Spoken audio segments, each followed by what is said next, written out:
Bonfire night used to be my favorite day of the year.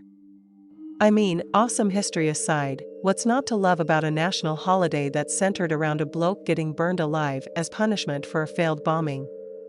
There was something about the whole toasty bonfires and spectacularly colorful firework displays thing that just captured a kind of youthful excitement in me. Me and my mates would wrap up warm and get a few hot dogs and burgers going on the grill. Smoke up to make the fireworks display extra colorful, with get what I mean. Then stand around a bonfire getting toasty while downing cans of lager to get a different kind of toasty feeling going. But a few years back, something hideously unexpected happened that left the time around November 5th, filled with bad memories and nightmares. Something that I don't think I'll ever really get over, no matter how hard I try. Because honestly, it's mostly my fault. So it's the morning of the 5th of November 2016. And it's absolutely pouring down. What we normally do if the weather looked terrible was nip down to the field. We'd usually build our bonfire on and pile up some old dead wood and whatnot, then whack a tarp over them. That way, we'd have firewood to stack to build a bonfire and the night wouldn't be a washout. That year, we'd had a gander at the weather forecast for that week. And although it promised to be incredibly chilly, there was no rain forecast, which I suppose just makes us divvies for having believed it in the first place. Point being, we had absolutely nothing in the way of firewood stored up and ready to use. So we were in something of a jam when it came to how we'd get our yearly bonfire going. But with bonfire night falling on a Saturday that year, I'd had plenty of time to remedy the situation. All I needed was to get out to the field as quickly as possible with a few choice tools in hand to make a start on salvaging what had become a much-loved yearly tradition for us. I arrived at the field at around mid-afternoon, having gathered up the supplies I needed. In the boot of my car, I had a tarp, a broken-up wooden pallet to give me a little of the dry kindling I'd need to get the bonfire going. And one other thing, a large plastic can and petrol. I hauled them out of the boots and into the field, then got to work. It took me a few hours to assemble a large enough pile of wood to make a decent bonfire. And most of it was well to sod and to really be of any use. But that's where the petrol came in. Every so often nights soak the wood and a few lashings of the highly flammable liquid, letting it absorb as much as possible. The logic being that by the time it came to light the bonfire, there'd be enough saturation and heat to dry the wood out and cause a lasting bonfire for us to drink around. Then, just as the sun started to set, I sent a group text around to the usual lads, letting them know that I'd saved the day and that the bonfire was good to go. I was something of a hero that day, and we went from assuming the evening would be a literal washout to jumping on the hype train. Those yearly bonfires started as a bit of fun, but as we got older, they were a way for us to keep in touch as careers and relationships got more serious, as changing nappies and weekends with the in-laws came to replace the stable afternoon pub sessions. So as darkness set in one by one, my mates' cars began to pull up in the lay-by by the field. We were all hugs backslapping and catch-ups. Helping haul deconstructed barbecue is from boots, carrying coolers full of beer and burgers into the open field while waterproof jackets kept the drizzle at bay. Once the food was sizzling away on the grill, we started to set off a few fireworks. Whoever could bring the most spectacular firework has become something of the wiener measuring contest over the years. But it made for an excellent show while we wolfed down hot dogs and corn on the cob. But the bright flashing explosions of colored gunpowder quickly lost its novelty. And so we turned our attention to the great pile of drying wood in the middle of the field. I was still mending the barbecue at this point. So there was two mates of mine that approached the bonfire, dousing it, and last of the petrol I bought as another one of our number dolled out the tins of lager. Then come the faithful words. "Ready, lads. Here we go." I turned to look in time to see one of the boys leaning in to toss a piece of flame newspaper into the pile. And then the whoosh and flash of flame that followed blinded me for a few seconds. I covered my eyes, instinctively feeling the heat of the fire on my face from all that way away. Then when I had covered them, it wasn't just the bonfire that was alight. It was one of my mates. It was honestly one of the most horrific sights I'd ever been unfortunate enough to witness. An actual human torch, arms waving with screams of burning agony echoing around the field. I think he was too panicked to actually do the whole stop, drop and roll routine. He just tried to run away from the flames, seemingly unaware that it was his clothes that were actually on fire. It took one of us running up to him and shoving them into the wet grass, screaming at him to roll around to put the actual flames out. My watch for a moment as the body of my mate actually laid there smoking for a moment before the screams of "call a bloody ambulance" actually got me to react and pull my phone out. Perhaps the second worst part of the whole ordeal was trying to get an ambulance out to a field in the middle of nowhere. Not only were we in a fairly inaccessible part of the countryside, but it took far longer than was ideal to actually get emergency services out there. Meanwhile, my friend had suffered burns that extended pretty much from head to toe. And it was in a ridiculous amount of pain, judging from the gut-wrenching, new link sounds they were making. I don't think I'd ever have truly forgiven myself they died of the burns, but then again, I have not forgiven myself in light of their survival either. The body is now a mess of burn scars. And even with all the skin grafts they went through during the 18 months or so that followed the accident. From what I could gather, it wasn't the oversaturation of petrol that caused the explosion of flames, but the fumes that had become concentrated in the core of the bonfire. Once a flame was put onto it, it acted sort of like a mini fuel air bomb, the heat and pressure of the fumes expanding to engulf anyone that was close enough. And unfortunately for my friend, the waterproof clothing he had on at the time was dated and not flame resistant. So he'd gone up like a candle when the intense heat and flame had washed over his body. He says it was no one's fault. Sort of blames himself actually for being so close to the bonfire. But I know whose fault it was. It was mine. It was obviously my fault that he'd suffered life-changing injuries that night. And I've never really lived it down, no matter how much he tried to assure me otherwise. So like I said, that's how my favorite night of the year became something I dread. Because every single year without fail, the memories of that night overwhelm me and brings on the most crushingly depressive episodes. I can barely leave the house around that time of year because without fail, seeing a bonfire, hearing fireworks just brings back the most vivid memories of that night. Even burning wood gives me the shakes. So please be very, very careful with your bonfires this year. And every year, because what's assumed to be a bit of festive fun can turn into a nightmare, which haunts you for the rest of your life. I've never really been into history. I'm more interested in the natural world than stuff that happened before my time. But last autumn, my dad gave me something that he'd been keeping hold of that would spark off something of an interest in the First World War. It was the 11th of November, Armistice Day, when my dad walked into my room and handed me a small leather-bound book that looked like it was 100 years old. But I suppose that's because it was in fact even older than that. He told me to be very, very delicate with it because it was a family heirloom and incredibly precious. The kind of thing that could easily find its way into a museum one day. But instead, we kept it as a close reminder of how our family had a close connection to one of the most horrific events in world history. Before that, history was something of an abstract concept, something that dead old man did that had little bearing on my own life. But in that moment, I realized it was just as flesh and blood as I was, that since my family had a deep connection with it, that it was just as much a part of me as it was for them. My dad explained that the little book was a diary kept by my great-great-granddad, who had fought with Northumberland Fusiliers in the Battle of the during the First World War, and since it was Armistice Day, that it was a perfect time for me to get acquainted with it. But as I said, it wasn't just an account of his experiences in World War I. It was a record of how he had been present at one of the darkest episodes in the history of humanity. I'll type out what was written down by him, because I feel like this is definitely something you should all hear.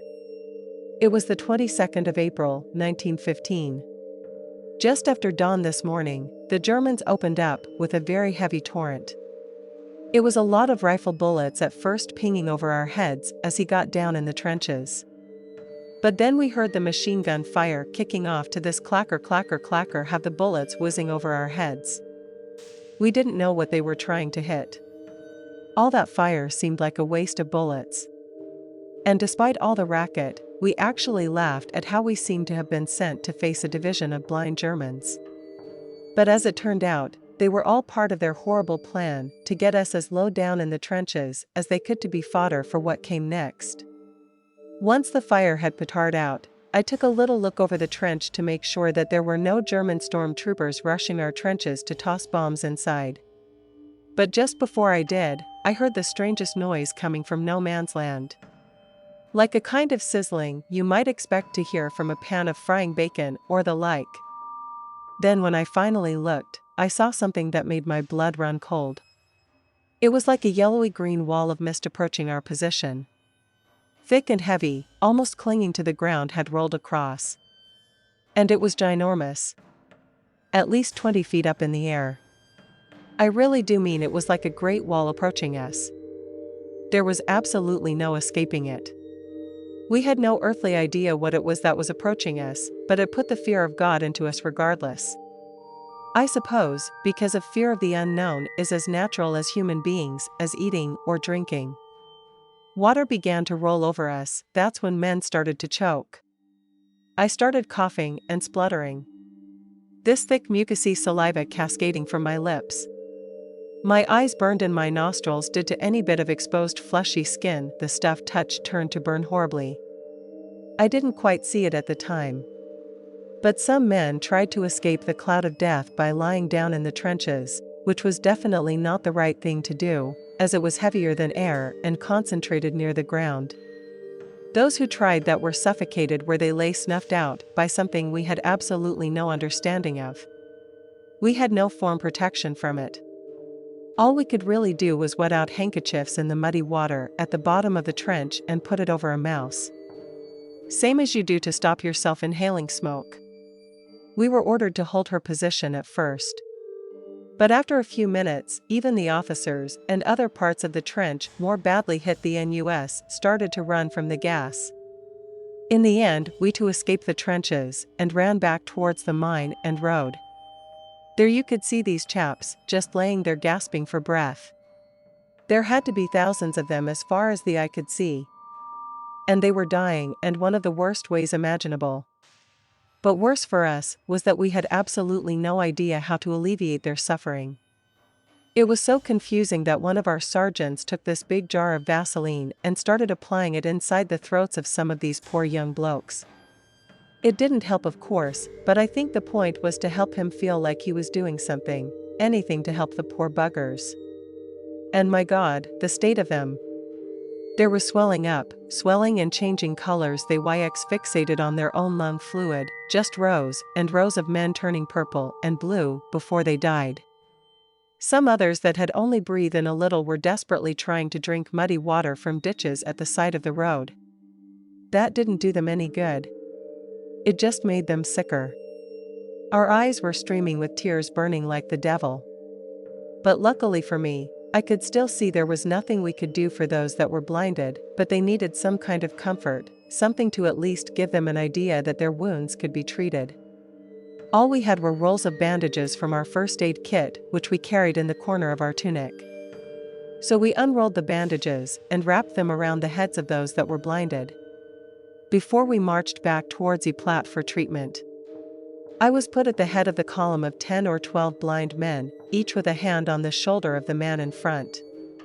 All you could see around you was columns of blind men being led back from the front lines. It was truly haunting. But perhaps the most haunting part was that on our way back, we marched near the riverbank. It was there that I saw hundreds of bodies floating in the water. Men had gone down into the river, trying to drink the water to soothe the burning in their throats. They then died in the water because of the bloating effect of the gas. They just floated up to the surface and started floating downstream. It was a river of bodies. And it's an image I don't think I'll ever forget, as long as I live. I have to go roll call soon to see just how many are left. But I don't think there are many left at all. God help those of us that are well enough to carry on the fight, because I know we'll have to face this new and terrible threat again. And soon. That's all there is in that particular section of his diary regarding the Battle of the PLA. But I sat there and read it in one more sitting, totally engrossed. I had no idea I had a family member that had been involved in something so utterly terrifying. Something that I think would have driven me mad if I'd been forced to witness it. Reading that diary was more terrifying than any Stephen King novel I've read, because I know it was real. I know the river of bodies was actually a real thing and not drawn from the imagination of some dumb writer. After that, I couldn't stop reading about World War I. Knowing my great-great-grandfather was a part of it. A lot of it is pure horror. But nothing disturbed me as much as reading about the first gas attack. I'm sure you'll all agree. Being subjected to that sort of new and terrifying technology would have truly been hell on earth. The morning of September 23, 1904, was marked by gray ominous clouds that blanketed the skies of Cincinnati, Ohio.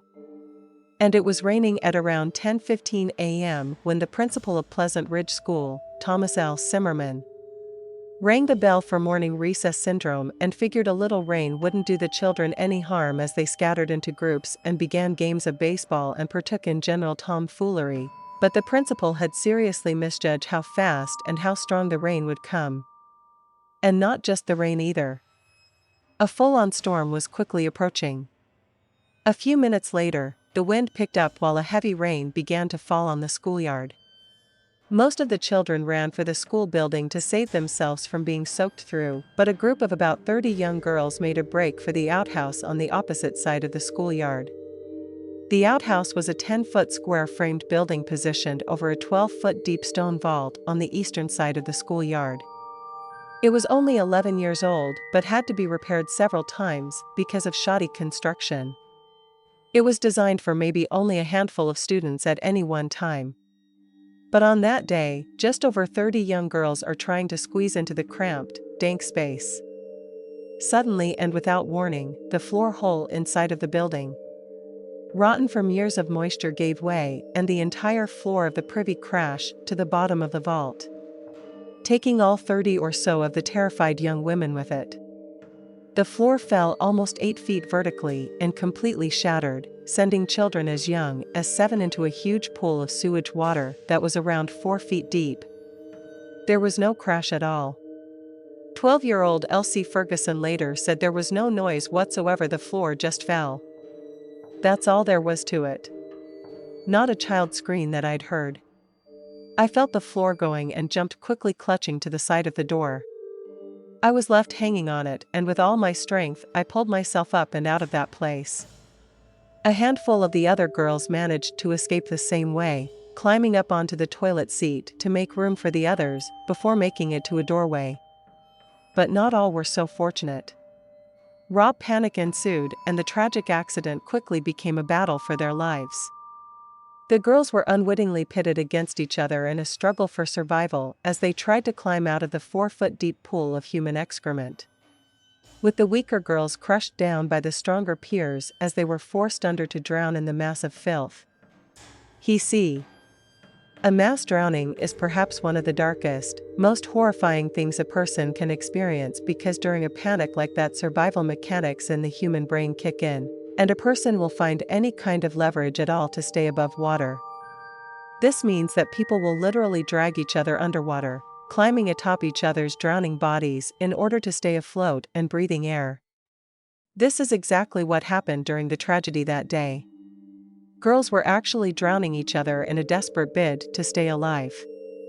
A young woman by the name of Lorena Ferguson was rushing into the outhouse just moments after the floor gave way, stuffing dead in her tracks when she saw the horrific scene below. Seconds later, she turned on her heels and ran back into the schoolhouse to fetch help.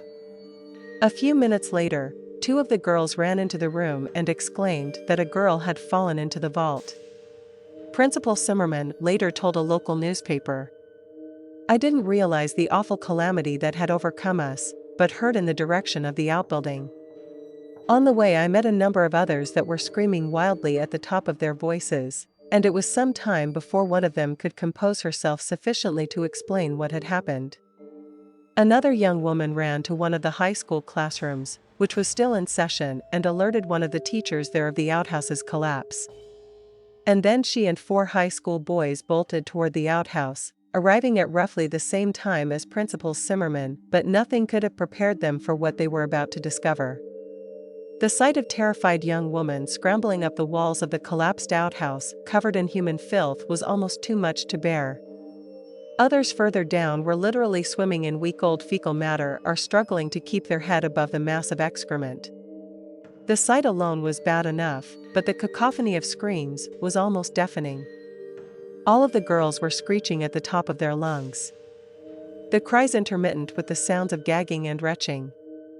2 young men were across the street in the Presbyterian church with a few others when they heard the terrified screeching of the girls running away from the outhouse in the pouring rain.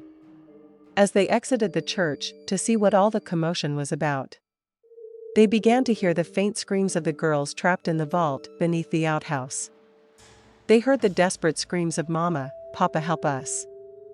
Then, without as much as a word between them, the occupants of the church ran out into the rain and over to the girls' outhouse. There they found Principal Zimmerman standing in a narrow doorway to the outhouse, looking half mad with anguish, pale with panic, and unsure what to do. The men shoved him aside and got to work. They began calling out to any nearby to fetch ropes and ladders, anything that could help them fish the girls out from the pile of human waste. Cinnamon himself dropped to the ground near the open doorway, trying as best he could to reach the girls with just his arm, but it was impossible. They were way out of reach.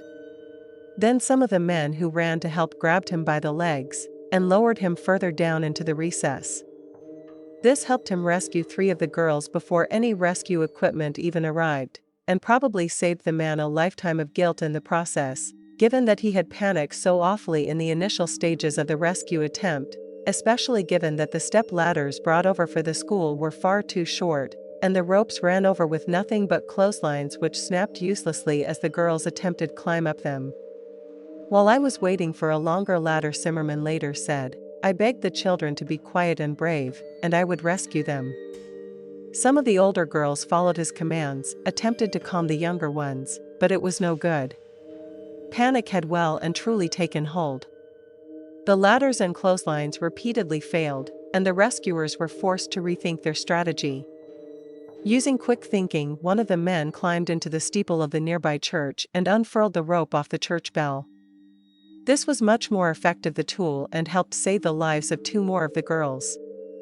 And none of them. One of the rescuers found a long ladder in a nearby barn and helped Principal Zimmerman dip it into the muck. It was not long enough to reach all the way from the bottom of the boat, but it was long enough for Zimmerman and some of the other men to descend and lift the girls out of the mast.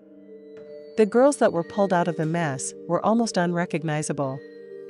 Their eyes clenched tightly shut as they wept hysterically, gasping for breath and trying to uselessly clean the stinking waste off themselves. The struggle down there was terrible. So the survivor named Hazel Sr. and the aftermath of the disaster, as long as I could get out of the water and take a breath of air, I felt sure of being saved. But when I fell back into the hole, I thought it was over. The girls about me were grabbing onto me. Everyone grabbed at each other, and when we did get a hold on the wall, that was only for a second. I can't hold several times. But when I was pulled out by the others, my hand slipped, and there was only a few taken out when I felt something under my feet. It must have been some little girl that had drowned. All the time I prayed. I said my prayers over and over.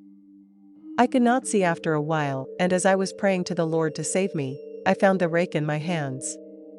When I came into the light, I saw Principal Zimmerman. I crawled up and was lifted out. After struggling in the violent frenzy among the pit of disgusting fecal matter, 14-year-old Edna Jerky, again, found a purchase among the brickwork and made one final attempt to pull herself out. Far above me, it seemed somebody was coming down the ladder and called to me. Suddenly someone took a hold of me. I looked back over my shoulder and saw the agonized faces of my friends that lost consciousness and knew no more until I woke up in the schoolroom, surrounded by the bodies of my friends. These arms were horribly bruised and torn up by deep scratches. Wounds, she said, were down to the clawing attempts of her classmates to climb over her out of the stinking mess of filth. The rainstorm ceased not long after, but the break in the weather did little to relieve the chaos that was unfolding on the schoolyard. A fair few of the girls passed out not long after emerging from the sewage, adding the fear that they had succumbed to the terrible fumes of the cesspit they had fallen into. But thankfully, neighbors of the school offered up their homes as treatment centers, with rescuers carrying girls to the safety of houses where they were revived, cleaned up and comforted after such a harrowing ordeal. After Zimmerman helped the 19th and final girl off the ladder and watched other rescuers carry her away into the schoolhouse for treatment, he leaned inside the shattered outhouse and peered into the dark, silent cesspit. All he could see were broken pieces of outhouse, flora floating around in the surface of the foul water. As he realized the task was over and the adrenaline began to fade, he could have easily fallen into the cesspit himself if it wasn't for other rescuers coming to check on him. But then it was early afternoon, and the sun had finally broken through the clouds, shedding an oddly warm light on such a horrific scene of chaos, filth, and death. The gathered mass of onlookers and rescuers, doubled his relatives, began streaming in from downtown Cincinnati. It had taken only an hour or so for word-of-mouth accounts of the fatal collapse to reach the wider citizenry. When they heard the news, Pleasant Ridge residents who happened to be working downtown ran back to the village, where they were met with the sight of the frantic children and mothers of the victims who were congregated in the front of the school. Many of the girls were vomiting blood, and a local doctor and attendants was not sure if they would survive the afternoon. Frantic confusion continued for several more hours as more and more people arrived from nearby villages. Although most of the girls who crammed into the privy lived in Pleasant Ridge, the routes between the school and the train stations were crammed with people. The village telephone system proved inadequate to keep up with the demand, and hundreds of people crowded around every available phone waiting to find if their daughter was among those affected when the adrenaline rush of the rescue abated. Principal Zimmerman, then his teachers, sobbed along with the parents who lost their daughters. Local medical staff looked at the exhausted and emotionally distraught principal and ordered him to a house across the street to rest. The doctors remained there the remainder of the afternoon, suffering from a severe headache brought on by the tension and the hours he spent inhaling the noxious fumes emitted from the caked bodies of the drowned girls. On the Sunday morning of the drowned girls' funeral, every church bell in Pleasant Ridge rang continuously from 9 a.m. when the first funeral started until 4 p.m., and the last of the 4 girls buried that day were put to rest. For school friends of Emma Steinkalm, the first victim to be buried had been tapped to be her pallbearers, and the girls were bearing flowers dressed in white as they walked alongside. But after carrying the tiny casket to the front of the German evangelical church, there were too grief-stricken to carry on any further. So 4 local boys took over instead. The reverend of the Methodist church tried to calm the sobbing crowd, but one grandmother fell weeping against the small casket, and Emma's mother fainted with a deafening shriek. At that point, 2 of the girls in white became hysterical, and their parents carried them from the scene. The entire town and a fair portion of the rest of Cincinnati fell in the hearse to the cemetery. It had been the most horrifying, revolting tragedy in the entirety of Cincinnati's recent history, one that the townsfolk would never forget. And the deaths were made all the more terrible by the fact that they had occurred in a pit of human sewage, a fate that no single person could ever deserve, let alone an innocent, young girl.